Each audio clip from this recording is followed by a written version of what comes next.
Alhamdulillahi Rabbil Alamin. Alors nous avons toutes et tous des proches qui sont décédés, ou parmi nos proches des gens qui sont décédés, parmi nos parents, parmi nos enfants quelquefois, parmi nos frères, nos sœurs, etc.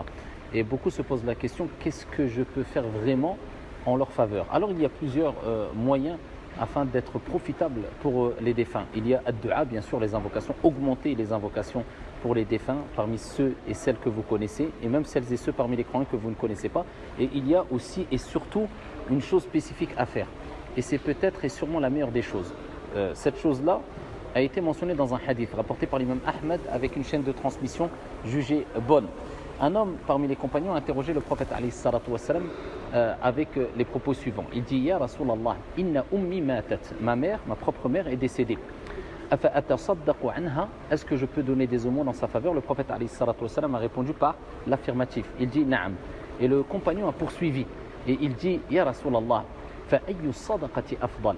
Quelle est la meilleure des aumônes à faire? Et le prophète alayhi salatu wassalam a rappelé quelle est la meilleure des aumônes à faire en faveur des défunts, et il dit saqiyul ma, abreuver les gens, donner de l'eau aux personnes dans le besoin en mettant l'intention que la récompense aille pour le défunt. Alors il y a plusieurs moyens, soit en creusant des puits, c'est ce qui est répandu aujourd'hui, alhamdulillah, Dieu soit loué, il est possible de les faire, surtout dans des pays pauvres, à travers des associations transparentes, reconnues, sérieuses, ou bien ne serait-ce que en faisant profiter les personnes parmi les prieurs, les musulmans, les musulmanes qui se rendent dans les mosquées, à titre d'exemple. En tout cas, on sait que cela fait partie des meilleurs, si ce n'est la meilleure aumône en faveur des défunts. Et on retrouve cela aussi dans un hadith rapporté par Al-Bukhari, où il est rapporté qu'un homme était assoiffé.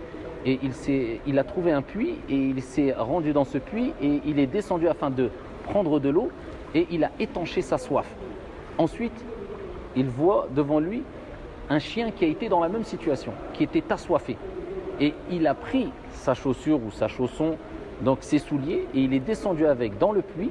Il a rempli son soulier ou sa chaussure d'eau, il est remonté et il a abreuvé le chien en agissant avec miséricorde. Allah tabaraka wa ta'ala, comme le prophète alayhi salatu wassalam l'a rappelé, lui a pardonné tous ses péchés.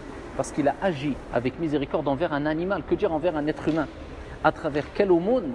À travers le fait d'abreuver ce chien-là. Que dire si on abreuvait les personnes? Et le prophète alayhi salatu wassalam a rappelé que c'est la meilleure des aumônes à faire. Alors, multiplier les aumônes, quelles que soient ces aumônes-là, à partir du moment où ils font partie des choses bonnes et recommandées par le prophète alayhi salatu wassalam, construire une mosquée, donner à manger, nourrir les pauvres, etc. Mais à travers ces textes-là, on voit que parmi, si ce n'est la meilleure des aumônes à faire en faveur d'un défunt, c'est d'abreuver les gens. Qu'Allah Jalla wa Ala fasse miséricorde à nos défunts, et qu'Allah subhanahu wa ta'ala nous accorde à toutes et à tous une fin heureuse basée sur la vertu. Amin. Wassalamu alaikum.